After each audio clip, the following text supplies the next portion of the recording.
성경 봉독하겠습니다. 구약성경 욥기 42장 1절에서 6절까지 욥기 42장 1절에서 6절까지 같이 봉독하겠습니다.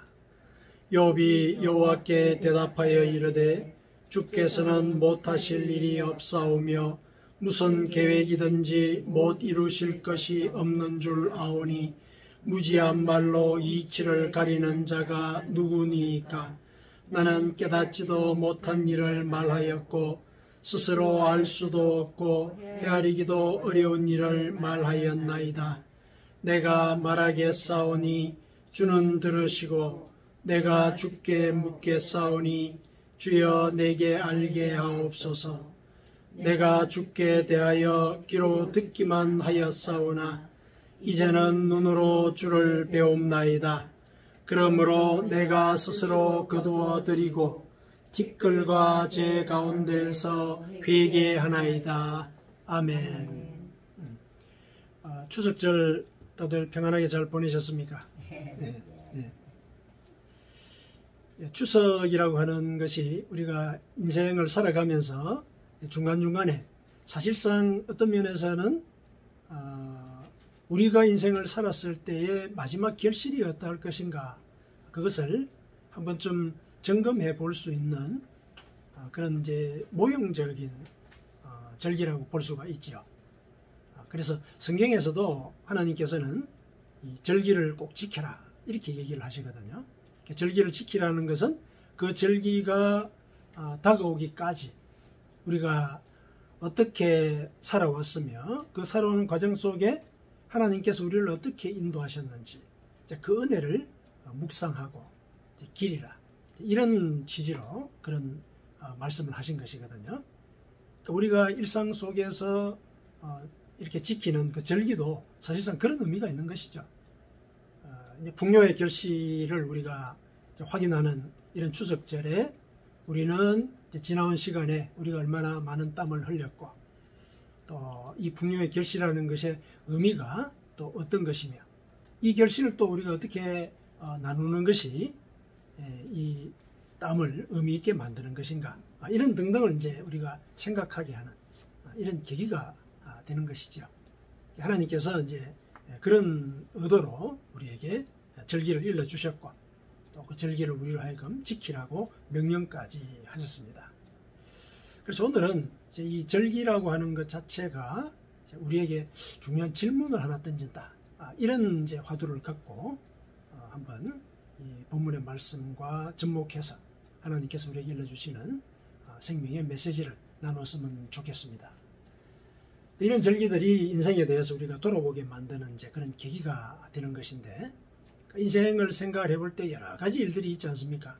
그 여러 가지 일들 가운데서 우리로 하여금 인생에 대해서 진지하게 고민하게 만드는 그런 순간들이 있죠. 대개는 이제 그것이 고난이지 않습니까? 고난이 우리로 하여금 인생을 돌아보게 만들고 나의 삶 자체에 대해서 스스로 질문하게 하는 그런 계기로서 작용할 때가 많습니다. 욥기 그러면은 인간이 당할 수 있는 그 최악의 고난, 그것이 여기에 묘사가 되어 있고 또 그 과정을 아주 실감나게 경험한 욥의 어떤 면에서 보면은 자기 고백이죠. 그런 내용들이 기록이 되어 있는 욥기인데, 욥기의 말씀, 그것도 마지막 장이에요. 욥기의 마지막 장. 결론 부분에 해당하는 그런 내용인데, 이것을 기반으로 해서 그 고난이라고 하는 것이 우리에게 던지는 그 질문, 물론 그 질문 자체가 욥에게는 현실적으로 하나님의 질문으로 또 욥에게 주어졌거든요. 조금 이제 얘기가 좀 복잡해지긴 하는데, 욥이 당한 그 고난, 그거는 하나님이 욥에게 던진 질문이었어요. 네가 인생에 대해서 어떻게 생각하고 하나님에 대해서 어떻게 생각하느냐, 이것을 깨달을 수 있는 하나의 계기로서 던진 질문이에요. 그 질문에 대해서 나름대로 욥은 답을 하려고 하지요. 그것도 친구들이 곁에 와서 사실상 그 답을 하도록 자극을 합니다. 그 친구들과 같이 이렇게 갑론을박을 하는 가운데 하나님의 질문에 대해서 답을 하려는 일종의 이제 그런 모습들을 보이는 것이죠. 직접적인 답이라고 할 수는 없기는 한데 어쨌든 답을 하려고 하는 노력이라고 볼 수가 있습니다. 그 논쟁들 자체가. 그런데 그 논쟁의 과정 속에 이제 하나님께서 마지막에 이제 그 논쟁의 끝부분에서 개입을 하시죠. 그러면서 거기에서 또 하나님이 질문을 하세요. 거기서. 그러니까 고난 자체가 인생 전체에 대해서 던진 질문이라고 볼 수가 있는데 그 질문에 대해서 욥과 친구들이 나름대로 답을 하려고 하는 그 많은 노력들을 다 들으시고 그 끝부분에 하나님께서 다시 욥에게 질문을 하십니다. 이 질문의 그 개수가 한 60개예요. 60개. 욥기 38장부터 41장까지 하나님의 질문이 계속 이어집니다. 계속 이어지죠. 중간에 한번 질문을 끊으시기는 하셨어요. 중간에 이제 끊으시면서 하나님이 욥기 40장 2절에 뭐라고 이 얘기를 하시냐면은 트집 잡는 자가 전능자와 다투겠느냐 하나님을 탓하는 자는 대답할지니라 이런 말씀을 중간에 한번 하세요. 그러니까 앞서 질문을 수십 가지를 하셨어요. 계속 하시는데 대답을 못하죠. 대답을 못하는데 중간에 하나님이 이렇게 얘기를 하시는 거예요. 트집 잡는 자가 전능자와 다투겠느냐 하나님을 탓하는 자는 대답할지니라 이렇게 얘기를 하셨거든요. 그러니까 욥이 친구들과 갑론을박을 하면서 이제 하나님에 대해서 그리고 자기 인생에 대해서 얘기했던 그 가운데 아마도 하나님께 트집을 잡는 이런 이제 일이 있었다는 거, 그거 지적을 하시는 것이죠. 그러면서 하나님을 탓하는 일도 그 대답의 과정 속에 있었다는 얘기예요. 그 욥의 이제 그 친구들과의 논쟁 속에서. 그러니까 하나님께서는 욥과 그 친구들의 그 모든 대답 속에서 인간들이 나를 트집 잡는구나. 나를 탓하고 있구나. 이거 고난 때문에, 그죠? 고난 때문에. 그걸 이제 일러주시는 거죠. 너희들이 지금 나한테 그러고 있다. 일러주세요. 그래, 그렇게 너희들이 나를 트집을 잡고 또 나를 탓한다면은 그러면은 내가 물어보는 이 질문에 대해서 한번 답을 해봐라. 답을 해봐라. 이렇게 이제 중간에 다시 요구를 하시는 거거든요. 그러시면서 이제 그 욥이 대답하기를 조금 기다리셨는데 욥이 그에 대해서 뭐라 그러냐면은 저는 비천한 존재입니다. 그래서 당신의 그 답에 대답을 할 수가 없습니다. 이렇게 이제 얘기를 합니다. 그랬더니 하나님께서 40장 8절에 네가 내 공의를 부인하려고 그러느냐 네 의를 세우려고 나를 악하다 하겠느냐 이렇게 얘기를 하십니다. 그러니까 자기가 비천해서 대답을 못하겠습니다 라는 그 말의 이면에는 표면적으로는 자기가 비천하다고 얘기를 했지만은 여전히 자기가 당한 이 고난에 대해서 용납하지 못하는 거예요. 이해를 못하는 거예요. 그 의도가 밑에 깔려있는 그런 말입니다. 표면적으로는 전혀 그렇진 않죠. 그러나 이 말의 이면에는 내가 그동안 얼마나 어렵게 살았는데 하나님 사실 좀 억울합니다. 이런 이제 마음을 담고 있었던 것이죠. 하나님이 그 사실을 지적하시는 겁니다. 네가 내 공의를 부인하느냐. 이 공의라고 하는 것은 옳음이죠. 옳음. 하나님은 옳으신 존재이지 않습니까? 내가 옳은 것. 내가 사실은 너에게 고난을 주었다. 근데 그 고난이 나의 옳음에 의해서 너에게 주어졌는데 그 고난을 당하면서 너는 계속 나를 탓하고 또 나를 나무라고 있다. 사실상 나 트집을 잡고 있다. 그렇다면 너는 내가 옳다는 사실을 부인하려고 하느냐. 근데 그게 가만히 들어보니까 네가 옳다는 사실을 내세우려고 나를 악하다고 얘기하는 것과 같다. 이렇게 이제 얘기를 하시는 거죠. 내 공의를 네가 부인하려느냐, 내 의를 세우려고 나를 악하다 하겠느냐. 이렇게 이제 얘기를 하시는 것이죠. 사실상 하나님께서는 수사학적인 질문을 하신 것이죠. 욥은 자기가 당한 그 고난에 대해서 인간적으로 생각하면 용납할 수가 없는 부분이 분명히 있긴 있습니다. 자기는 재산이 많긴 했지만은 가난한 자들을 아주 흔쾌히 도왔고, 또 하나님의 계명을 준수했고, 그리고 젊은이들을 또 훈계해서 바른 길로 가도록 또 이렇게 가르치기도 하고 아주 어렵게 살았단 말이죠. 하나님의 옳음을 자기의 삶으로 증명하려고 어렵게 살았어요. 그런데 하루아침에 10명이나 되는 이 자식들이 비명행사를 당해요. 그리고 그 많던 재산들이 다 탈취를 당하게 되고, 거기에 더해서 자기 몸에는 머리끝에서 발끝까지 종기가 나가지고 너무 가려워서 기와 조각으로 이렇게 긁어야 돼요. 그러다 보니까 잿더미에 앉아가지고 그 상처가 진물이 나면 잿을 거기다 뿌리고, 또 가는데 또 긁고, 진물이 나면 잿 뿌리고, 이렇게 하는 처지에 빠지게 된 것이죠. 그러니까 도저히 자기가 그동안 살아왔던 삶을 돌아볼 때 억울한 거예요. 억울한 것이죠. 그래서 하나님께 이제 한탄하고 이제 항의를 하기는 했습니다.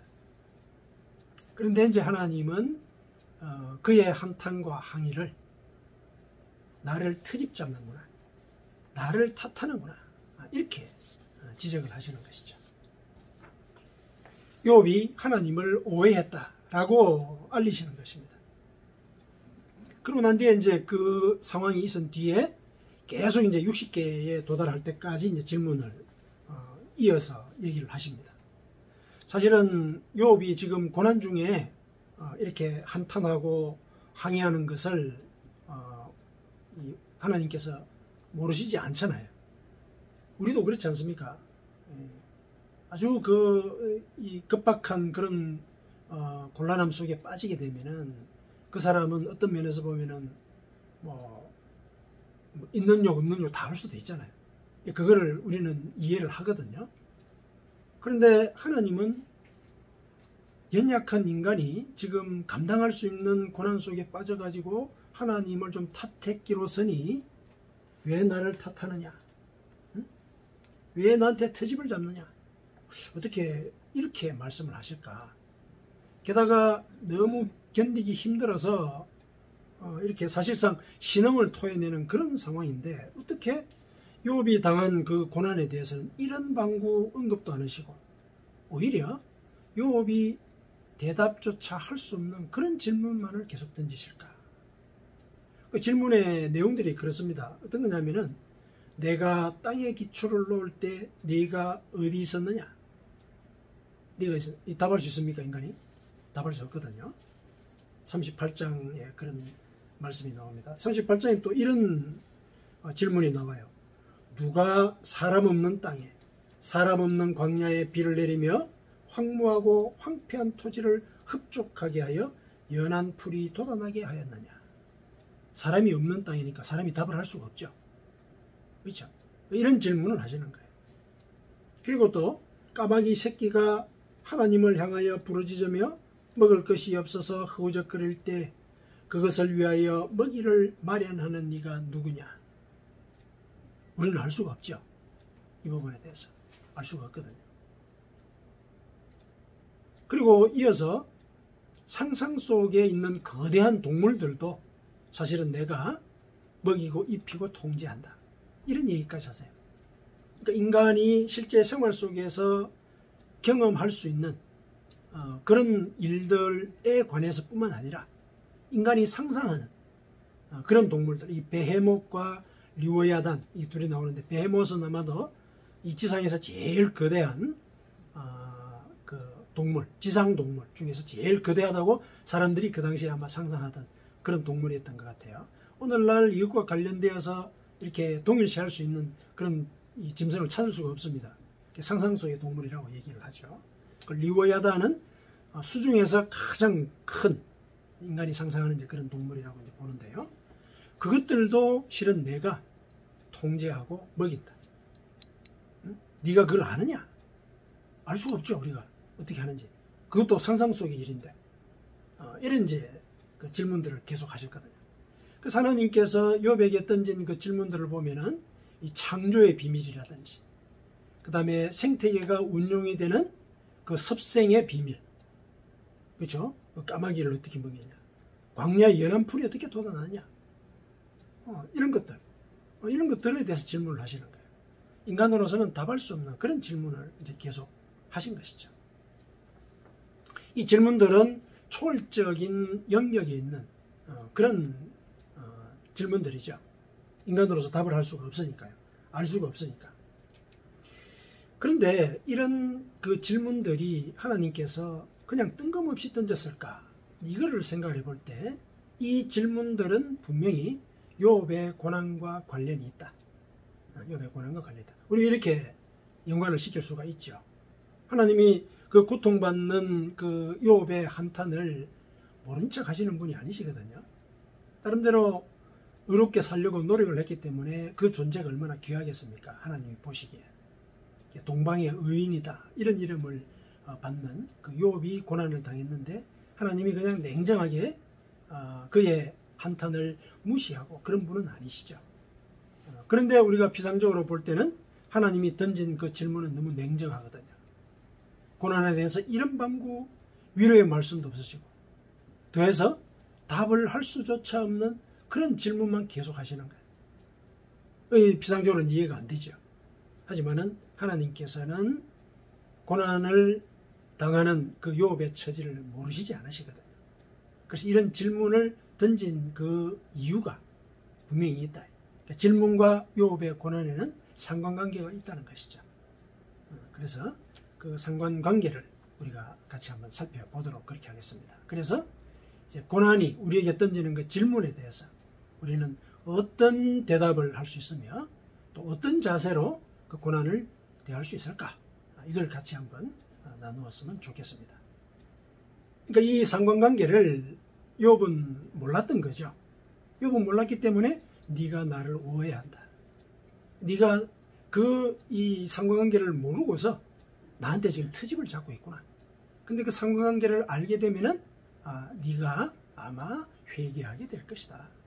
오늘 본문에 나오죠. 욥이 회개하지 않습니까?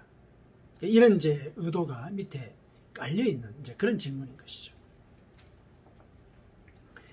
본문에 이제 이 후반부를 보면은 이제 욥이 하나님의 그 질문의 의도를 깨닫죠. 그렇지 않습니까?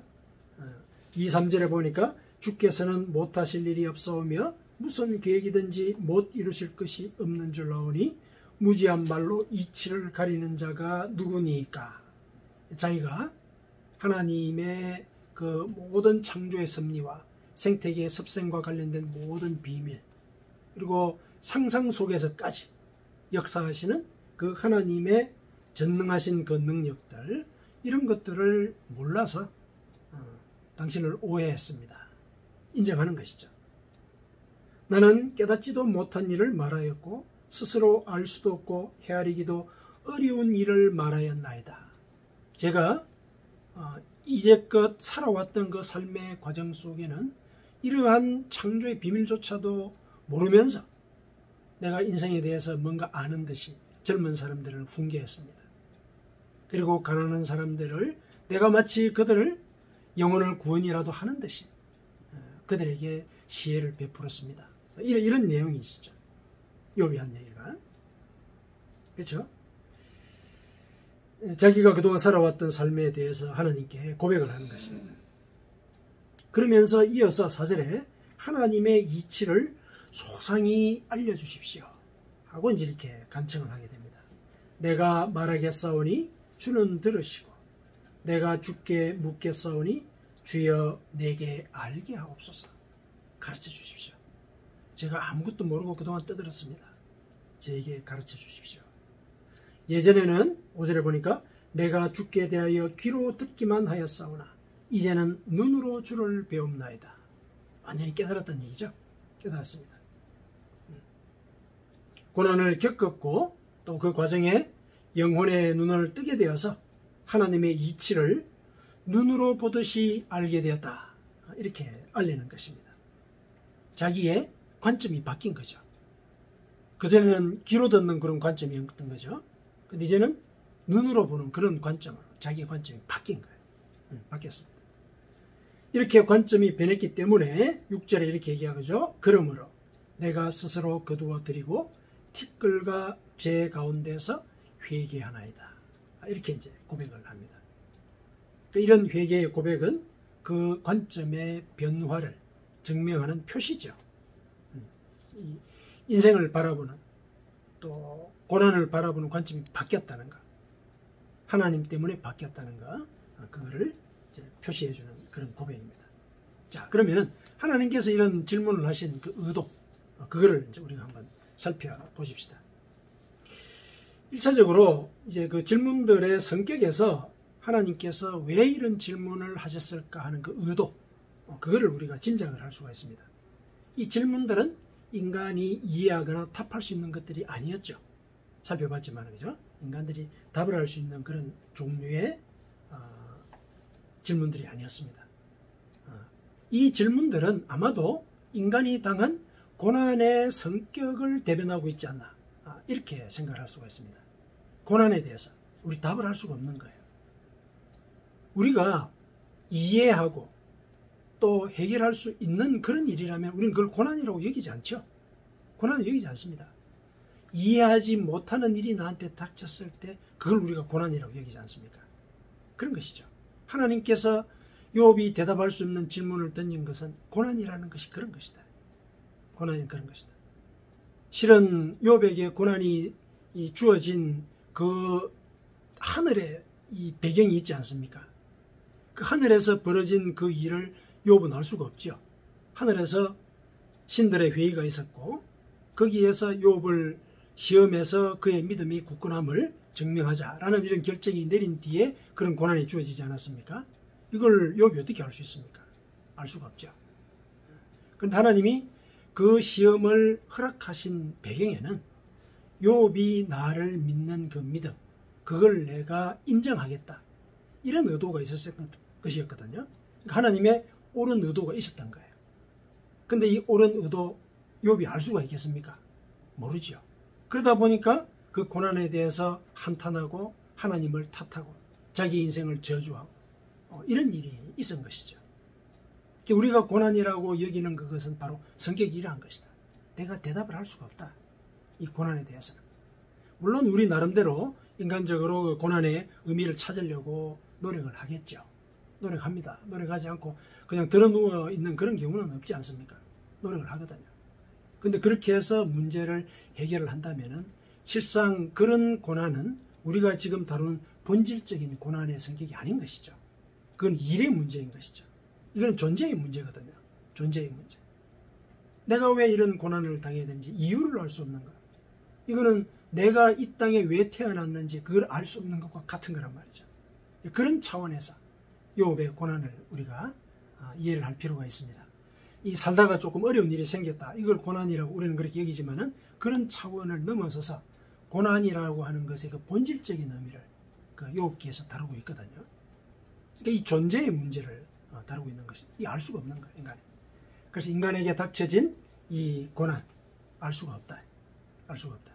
이 고난이 닥쳤을 때 그럼 우리는 그 고난을 어떻게 받아들여야 되느냐. 거기에 대해서는 예수님께서 일러주신 부분이 있죠. 날 때부터 맹인이 된 사람이 있었습니다. 주변 사람들, 심지어 예수님의 제자들조차도 아마도 저 사람이 날 때부터 맹인이 된 것은 저 사람의 죄 때문이거나 저의 부모의 죄 때문에 그럴 것이다, 이렇게 단정을 하고 있었어요. 그러니까 단정을 하고 있으니까 예수님께 이제 그렇게 질문을 했거든요. 저 사람이 자기 죄 때문에 저렇게 된 겁니까? 아니면은 저 부모의 죄 때문에 저렇게 된 겁니까? 그때 예수님께서 답을 하셨죠. 이것이 저의 죄나 저의 부모의 죄 때문에 된 것이 아니다. 그에게서 하나님이 하시는 일을 나타내고자 하심이라. 요한복음 9장 3절에 그렇게 얘기를 하셨죠. 이 고난이라고 하는 것이 실은 우리가 이해하지 못하지만은 그 이면에는 하나님이 하시고자 하시는 일, 그러니까 하나님의 뜻이 거기에 실려 있는 것이다. 이렇게 받아들여야 된다. 따라서 우리가 가지고 있는 어떤 인간의 경험으로 이 하나님의 뜻을 재단해서는 안 된다. 그 사실은 그 많은 질문 속에서, 답할 수 없는 질문 속에서 암시를 하고 계시는 거예요. 그러니까 이런 고난이 닥쳤을 때 물론 힘들고 고통스럽고 그 원인을 찾으려고 애타게 노력을 한단 말이죠. 한다. 그러나 그때 내가 살아왔던 그 경험, 그것에만 토대를 두고서 하나님의 뜻을 재단하려고는 하지 말아라. 그보다도 더 큰 뜻이 있다는 거예요. 더 큰 뜻이 있다. 해결이 안 되고 있으니까 지금 현재. 그러니까 해결을 할 만한 더 큰 뜻이 있다. 이렇게 그 고난을 바라볼 수 있는 그런 관점을 가져야 한다. 그것을 이 하나님의 질문이 일러주고 있다. 이렇게 생각을 할 수가 있습니다. 그 다음에 두 번째, 어떤 의도를 갖고 그런 질문을 하셨느냐. 하나님께서 인간의 고난을 방관하지 않으시고 해결을 위해 일하신다는 사실, 그걸 알려줍니다. 상당히 모순되게 들리죠. 답을 할 수가 없는 그런 질문을 하셔놓고 어떻게 하나님이 인간의 고난을 해결하기 위해서 애를 쓰신다는 그런 증표로 그 질문을 해석할 수 있습니까? 이렇게 이제 질문을 할 수가 있는데, 그 질문들의 내용을 보십시오. 질문들의 내용을 보면은 하나님이 땅에 기초를 놓으시고 인간이 생육하고 번성하며 땅에 충만하도록 조건을 만드셨죠. 하나님이 질문하신 것 중에서 내가 이 땅에 기초를 놓을 때 너는 어디에 있었느냐? 그 얘기가 내가 너희들로 하여금 살도록 이 땅을 만들었다. 그 얘기를 이면적으로 하고 계시는 것이거든요. 그 다음에 사람이 없는 땅과 황무지에도 비를 내려서 연한 풀을 돋아나게 했다. 내가 그랬다는 거죠. 내가. 너희들이 물을 주지 않아도 내가 비를 내려서 이 생태계의 습생을 내가 유지를 해왔다. 그리고 굶주린 그 까마귀 새끼를 내가 먹였다는 거죠. 내가 먹였다. 그리고 상상 속에 있는 이 동물들까지도 현실로 튀쳐나와서 인간들을 해치지 않도록 내가 통제했다는 것이죠. 그리고 상상 속에 있도록 상상의 먹이를 주면서 내가 그를 키웠다는 거예요. 이런 얘기를 사실 그 질문에 담고 있는 것이거든요. 그러니까 이 전체적으로 이 보면은 하나님이 일을 하시는 거예요. 내버려 두고 계시는 게 아닌 거죠. 하나님이 일을 하고 계시다는 것, 그 사실을 그 질문은 일러주고 있습니다. 예수님께서도 그러셨죠. 하나님이 마치 그 시계 제작자처럼 우주를 아주 정밀하게 만들어 놓고 이 우주가 그냥 자동적으로 돌아가도록 이렇게 내버려 두는 그런 차원에서 방관하시는 하나님으로서 이 우주와 우리 인간을 보신다. 이게 아니라 하나님은 일하신다 그러셨어요. 일하신다. 예수님께서 요한복음 5장 17절에 그렇게 얘기를 하셨어요. 요한복음 5장 17절에 내 아버지께서 이제까지 일하시니 나도 일한다. 이게 이제 안식일 규정과 관련돼서 바리새인들하고 이렇게 논쟁이 벌어졌을 때 그런 얘기를 하신 것이거든요. 안식일에 내가 사람을 살렸듯이 그 기율로 예를 들어서 금지할 수 없는 그런 생명의 역사를 하나님께서 이제까지 해오셨다는 거예요. 하나님, 내 아버지께서 이제까지 일하시니 나도 일한다. 그 질문 속에는 이 뜻이 들어있는 거예요. 하나님이 일하신다는 거예요. 당장 그 일의 결과가 그 현실에 드러나지 않은 것, 그것 때문에 우리가 견디지 못해서 욥처럼 한탄하지만은 그러나 하나님은 일하고 계신다. 그 사실을 그 질문이 일러주고 있는 겁니다. 하나님은 일하고 계신다. 하나님은 우리의 고난을 결코 수수방관하게 그런 상태로 보고만 계시는 것이 아니다. 다만 하나님의 시간과 또 뜻이 베풀어지는 공간이 필요한 것이다. 왜냐하면 그 섭리를 베푸실 때 하나님은 우주 전체의 관점에서 우리를 돌보시는 것이거든요. 나에게 예를 들어서 그 고난을 해결해 주는 그 섭리가 작용이 될 때는 그 순간에 작용하는 무수한 경우의 수를 동시에 조정을 하셔야 된다는 얘기예요. 동시에. 우리 인간으로 보면 시간이 필요한 일이죠. 그렇죠? 시간이 필요하고 또 공간이 바뀌기도 하고 그렇지 않습니까? 그러니까 거기에 우리는 기다리는, 하나님이 일하신다는 사실을 믿고 기다리는 그런 믿음이 그 기간 동안에 필요한 것입니다. 그거를 사실은 이 질문에 하나님은 암시를 하고 계십니다. 그 다음에 세 번째 이제 그런 질문을 하신 의도는 뭐냐? 하나님은 인간이 이해하지 못하는 영역에서 고난을 해결을 하십니다. 이해하지 못하는 영역. 아니, 인간의 눈에 보이게 해주시면 얼마나 고맙겠습니까? 그러면은 참 하나님께 감사도 드리고, 또 그걸 보고 있는 이방인들, 옆에 있는 사람, 하나님 안 믿는 사람들도 하나님을 믿게 될 건데 왜 안 보이게 그렇게 일을 하십니까? 이런 질문을 되물을 수가 있죠. 되물을 수가 있는데, 그런데 하나님은 사실은 우리 인간이 알 수 있도록 하셨을 수 있어요. 문제는 우리가 그걸 깨닫지를 못하는 거예요. 우리가 그걸 깨닫지를 못하는 거예요. 이사야서 55장 8절에서 9절까지 실은 이제 이렇게 얘기를 하세요. 하나님께서 이는 내 생각이 너희의 생각과 다르며 내 길은 너희의 길과 다름이니라. 여호와의 말씀이니라.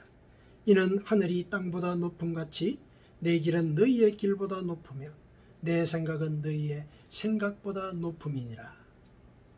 그러니까 까불지 마라 이렇게 얘기하신 건 아니죠. 그렇죠? 너희들이 이해를 못한다는 거예요. 이해를 못한다. 그 말씀을 하고 계시는 거죠. 하나님이 그런 의도로 이제 우리에게 구원을 하시고자 하시는 그런 뜻을 베푸시는데 이해를 못하는 것이죠.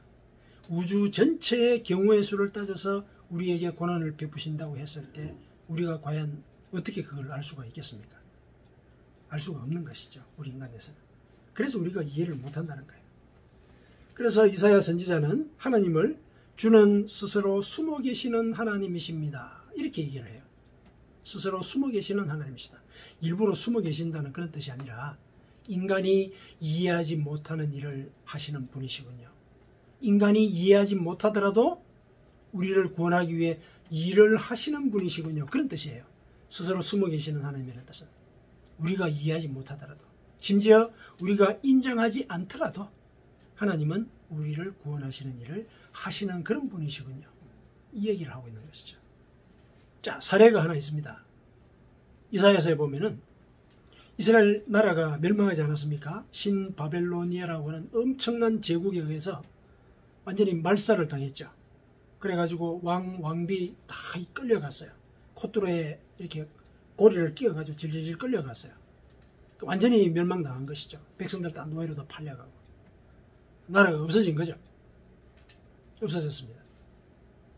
아무도 그 이스라엘이라는 그 나라가 다시 설 수 있을까에 대해서 긍정적인 답을 할 수 없는 그런 상황이었거든요. 근데 놀랍게도 그 신바빌로니아 제국의 황제인 고레스가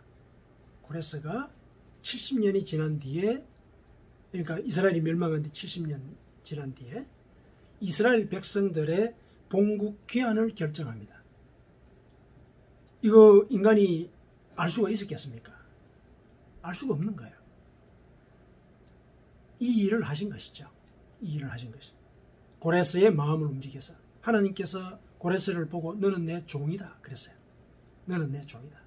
하나님은 이방인도 당신의 뜻을 베풀기 위해서 그런 통로로 사용을 하시죠. 너는 나의 종이다. 그래가지고 이 고레스로 하여금 이스라엘 백성들을 귀환하는 그런 결정을 내리죠. 어떤 인간이 이걸 상상이나 했겠습니까? 그렇게 일을 하시는 것이죠. 인간이 알지 못해도 구원의 역사를 베푸시는 그런 분이시라는 것. 그게 이 질문 속에 들어있는 것입니다. 고난이 초월적인 힘으로 우리를 짓누르듯이 하나님도 그 고난을 해결하시기 위해서 초월적인 섭리를 베푸신다는 것. 그 사실을 그 질문이 우리에게 일러주고 있습니다. 자, 그렇다면은 이 하나님의 질문은 인간의 고난을 하나님께서 초월적으로 해결할 것이라는 약속을 상기시키는 것과 같습니다.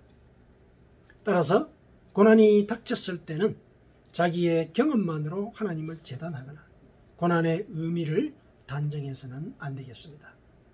인간의 경험을 따르게 되면은 우리는 고난의 상황에 집중하게 되죠. 발등에 불이 떨어졌으니까 그 불을 끄려고 얼마나 그 현실적인 노력을 하겠습니까? 그런데 그 노력들이 상황에 집중하는 관점을 갖게 만든다는 거예요. 그런데 고난이라고 하는 것은 그 상황을 벗어날 때 해결이 되는 거 아닙니까? 그런데 그 상황을 벗어나기 위해서 그 상황에 집중하는 일을 하게 되는 이런 일을 하는 것이 우리라는 얘기예요. 고난을 우리 힘으로 해결하기 어려운 그런 점이 그거라는 것이죠. 그 상황에 집중하게 되면은 우리는 낙심하고 또 절망할 가능성이 큽니다. 그렇게 되면은 하나님을 절망을 만드시는 분으로 이렇게 한탄하고 원망할 수 있게 되겠죠. 그래서 하나님이 욥에게 던진 이 질문은 나를 절망의 하나님으로 만들지 말라, 이런 명령이라고도 할 수가 있습니다. 그래서 하나님을 생명의 하나님으로 믿을 때 하나님께서 우리가 알지 못하는 상황의 뒤편에서 그 고난을 해결하기 위해 일하신 결과를 우리가 얻을 수 있게 됩니다. 우리가 하나님의 섭리를 이해하지 못하면서 하나님을 냉정한 존재라고 판단하는 것은 하나님을 오해하는 일입니다. 고난을 이기기 위해서는 고난을 초월하는 관점에서 그 상황을 바라보아야 하듯이 하나님의 초월적인 관점으로 우리의 고난을 바라볼 수 있어야 합니다. 욥이 이제는 눈으로 주를 배움나이다 이렇게 고백한 것은 그가 하나님의 관점으로 자기의 고난을 바라보게 되었다, 이걸 인정하는 것이죠. 하나님의 질문의 의도를 파악한 것이죠. 그렇다면 이제 하나님은 그 욥의 깨달음을 통해서 우리에게 뭘 일러주시느냐? 고난을 당했을 때 관점의 변화, 이게 중요하다. 상황에 집중하는 그런 관점, 그거 넘어서 그 고난을 통괄하시는 하나님의 관점을 가져라. 어떤 관점? 하나님이 지금도 일하신다. 나를 고난 속에 내버려 두지 않으시려고 여러 가지 경우의 수를 지금 조정하고 계신다. 이거 믿으라는 거죠. 이게 하나님의 관점이에요. 그런 관점으로 바꿔야 된다는 얘기죠. 우리의 관점을 상황으로부터 하나님께로 옮기라는 얘기예요. 그걸 이제 하나님이 이 질문을 통해서 욥뿐만 아니라 우리에게 일러주고 계시는 것입니다. 이러한 관점의 변화는 하나님의 섭리를 기다리는 동안에 우리가 하는 일, 그걸 통해서 증명이 될 수가 있습니다. 고난이 닥칠 때 예전에는 상황에 집중했다면 이제는 욥이 하나님께 간청한 대로 주는 들으시고 내가 주께 묻겠사오니 주여 내게 알게 하옵소서, 이렇게 기도해야 됩니다. 고난이 닥쳤을 때 고난의 의미를 일러주십시오. 저에게 하늘의 지혜를 베푸사 당신의 뜻을 기다릴 수 있는 그런 믿음을 더해 주십시오. 이렇게 기도해야 된다는 것이죠. 욥이 그렇게 기도한 대로 우리도 그런 기도를 할 때 하나님의 그 섭리가 우리의 이 기계적인 그런 시간에 따라서 베풀어지는 것이 아니라 하나님의 시간에 따라서 베풀어지게 될 것입니다. 그래서 욥이 우리에게 보여준 대로 고난이 닥치기 전의 생활을 돌아보면서 내가 스스로 거두어드리고 티끌과 제 가운데서 회개하는 일, 그것을 우리가 이어가야 하겠습니다. 그 기도와 더불어서 내가 지난 시간들을 거두어드리고 또 나의 말들과 판단들을 거두어드리고 티끌과 제 가운데서 회개해야 된다. 여기서 회개라고 하는 것은 우리가 일상적으로 생각하는 그런 사회적이고 도덕적인 죄, 그것만 의미하는 건 아닙니다. 그 범죄에 대해서 후회하는 것, 그것만 가르치지 않는 것이죠. 과거와는 다른 관점을 갖는 것, 그게 바로 회개입니다. 관점이 달라지면은 현재 삶이 달라지고 그 결과로 과거가 달라지는 거예요. 현재가 달라지면 우리가 미래가 달라진다 이렇게 일반적으로 말을 하잖아요. 근데 회개를 얘기를 할 때 중요한 거는 우리가 현재 과거에 대해서 회개를 하면은 과거가 달라져요. 과거가 달라집니다. 달라진 현재는 과거 방식의 결과가 아니기 때문에 달라진 현실 자체가 과거를 바꾼 것에 해당한다는 거죠. 이 사례는 우리 세상 속에서도 발견할 수가 있습니다. 그 나타네일 호돈의 주홍 글자 있죠. 거기 보면은 주인공이 그 헤스터 프린인데 젊을 때 이제 자기 그 욕망대로 살았죠. 그래서 그 사회의 재단을 받아가지고 주홍 글자를 달고 다니게 되지 않았습니까? 주홍 글자가 이제 A자, 주홍색 글자 A인데 이게 간통자다. 그런 표시거든요. 간통자. 그런데 이제 이 여인이 이제 따로 자기 딸을 키우면서 가난한 사람들을 많이 도왔죠. 이제 옷도 떠서 나눠주고 먹을 것도 나눠주고 병자들을 집을 찾아가서 돌보고 이런 일들을 하게 되거든요. 그렇게 세월이 지나고 난 뒤에 사람들은 저 여인이 달고 있는 A자가 뭘까? 아마 천사의 A자일 거야. 아니면은 유능한 자, 능력 있는 자, 그 에이블. 그거의 첫 글자일 거야. 이렇게 얘기를 해요. 그렇게 본다면 보십시오. 이 헤스터 프린은 과거를 바꾼 거예요. 자신의 그 회개의 삶을 통해서 과거를 바꿔버린 것이죠. 이런 일들이 이제 우리에게 있어야 되는 것이다. 그래서 고난이 닥쳤을 때 우리가 관점을 바꾸면은 관점이 바뀐 대로 고난을 불러일으켰던 그 원인이 달라지는 거예요. 하나님의 관점에서 볼 때 다르게 보이는 것이죠. 초월하게 되는 거예요. 그 상황을 그런 조건을 하나님께서 우리에게 요구하고 계신다. 이렇게 우리가 이 하나님의 질문의 의도를 파악을 할 수 있어야 하겠습니다. 사랑하는 성도 여러분, 고난이 닥치면은 우리는 상황에 집중하기가 쉽습니다. 물론 그 고난을 해결하기 위한 노력을 우리가 기울이기는 하겠지만은 그 한편으로 보다 근본적으로는 하나님의 관점으로 그 상황을 보도록 노력해야 됩니다. 그래서 주는 들으시고 내가 주께 묻겠사오니 주여 내게 알게 하옵소서 이렇게 기도하십시다. 그리고 하나님의 관점으로 나의 관점을 바꾸도록 하나님이 이 고난을 해결하시기 위해서 일하신다는 이런 생각을 갖는 것이 관점의 변화예요. 하나님이 일하신다는 것. 믿음을 올려드리는 것. 이게 하나님의 관점으로 변하는 것이다. 그랬을 때 우리는 인내할 수 있고 또 고난이 해결되는 것을 우리 눈으로 확인할 수 있는 그런 순간을 맞이할 수 있게 될 것입니다. 인생살이에서 고난을 겪지 않을 수가 없지만은 우리는 하나님의 관점으로 그 고난을 이겨내며 믿음을 성장시킬 수가 있습니다. 눈으로 하나님을 뵙는 삶을 사시기를 축원합니다.